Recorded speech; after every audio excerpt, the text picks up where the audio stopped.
is the meaning of this. And this is a very mysterious symbol, which, you've heard all sorts of explanations for it, but I'm going to give you the Masonic Illuminati inner meaning of what this means tonight. And it's going to probably gross you out and astonish you, and I apologize in advance for that. But this is what it means. Crowley reveals the secret behind the all-seeing eye symbol in one of his books, the Book of Thoth, which is a very advanced manual on tarot card readings. And this is the eye of Lucifer.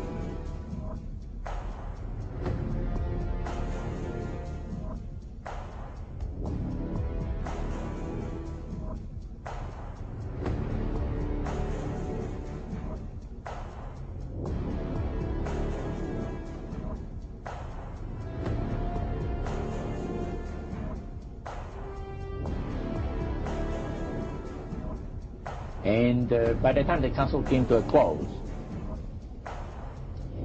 they had three major policies that were going to be followed. First, they were to see to it that humans would be made to believe that Satan and his angels do not really exist.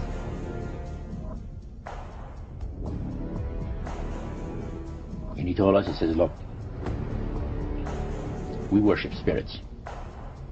We worship Lucifer and all his angels. They're just as beautiful as they did before they were cast out of heaven. He says there was a misunderstanding in the whole thing. He says among the inhabitants of the galaxies. And he says our master was misunderstood. And through these people, they are sold to the fact that Christ will not return to this planet with power and great glory. He's going to abdicate all claims to the planet. Because the high priest once said that Christ will abdicate all claim to the planet because he knows that it is lawfully and rightfully Satan's.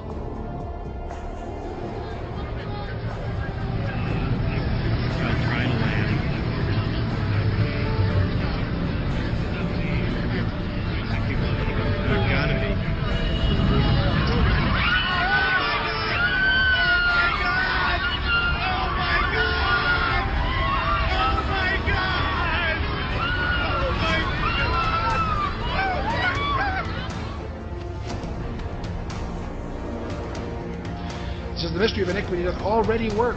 Only he who now hindereth will hinder until he be taken out of the way. And then shall the wicked one be revealed, whose coming is after the working of Satan, with all power and signs and lying wonders. Where is this guy coming from? From out of the Abuso. So he's not just some political leader that happens to be kind of gifted. No, this guy is empowered by Satan himself.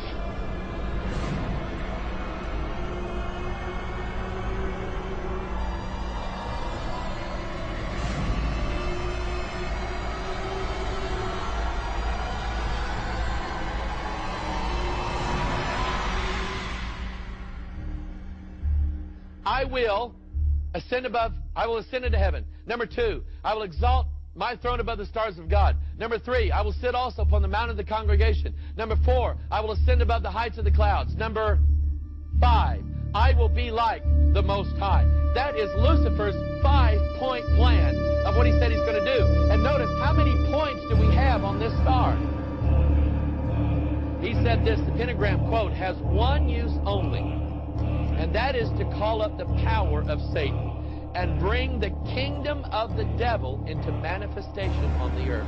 So whenever a pentagram is used, it is probably the highest satanic ceremony that can be used to bring in the kingdom and the power of Satan. He said, go to the word for 666.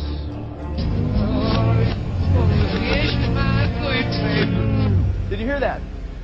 Listen carefully. It says, I want to live it backwards, like the Zep, whose power is Satan.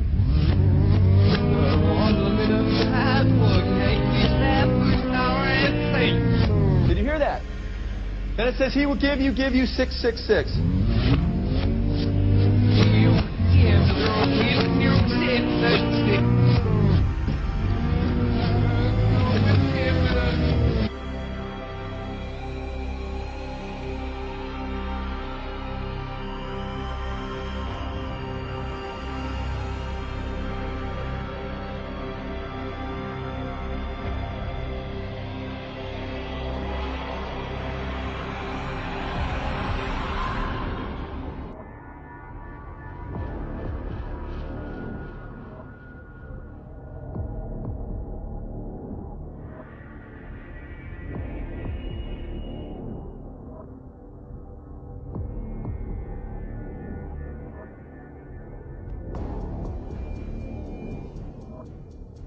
former head of the FBI, Los Angeles, California, retired in 1979.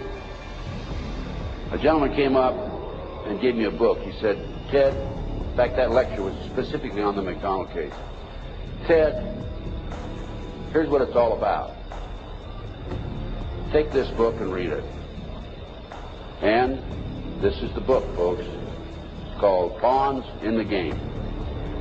In 1776, Weishaupt organized the Illuminati to put the plot into execution. The word Illuminati is derived from Lucifer and means holders of the light.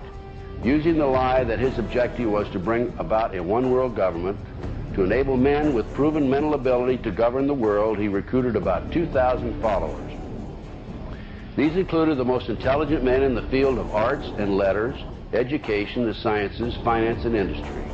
He then established lodges of the Grand Orient to be their secret headquarters.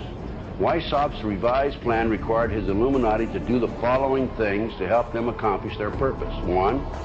Use monetary and sex bribery to obtain control of people already occupying positions in high places in the various levels of all governments and other fields of human endeavor. Once an influential person had fallen for the lies, deceits, and temptations of the Illuminati, they were to be held in bondage by application of political and other forms of blackmail and threats of financial ruin, public exposure, and physical harm, and even death to themselves and their loved ones.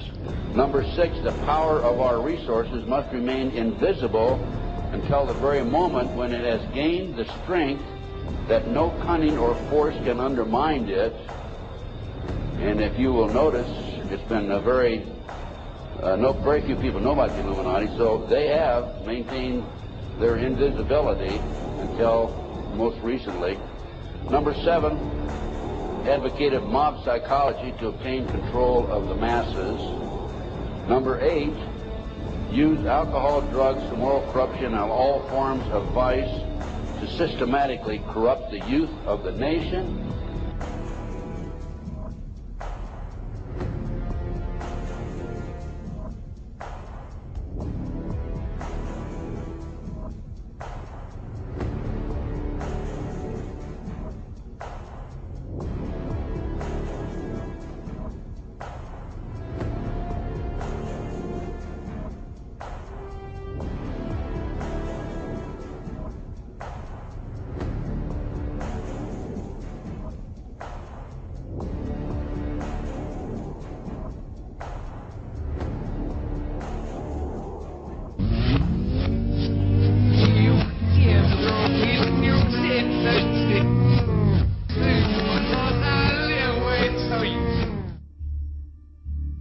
You have all the money in the world you need. You have all the power you need. What's the point? You know, what's the end goal? And he said the end goal is to get everybody chipped, to control the whole society. And we are, as a people, inherently and historically opposed to secret societies, to secret oaths, and to secret proceedings. Even today, there is little value in ensuring the survival of our nation if our traditions do not survive with it. And there is very grave danger, for we are opposed around the world by a monolithic and ruthless conspiracy that relies primarily on covert means for expanding its sphere of influence, on infiltration instead of invasion, on subversion instead of elections, on intimidation instead of free choice. It is a system which has conscripted vast human and material resources into the building of a tightly knit, highly efficient machine that combines military, diplomatic, intelligence, economic, scientific, and political operations. Its preparations are concealed, not published. Its mistakes are buried, not headlined. Its dissenters are silenced, not praised. No rumor is printed, no secret is revealed.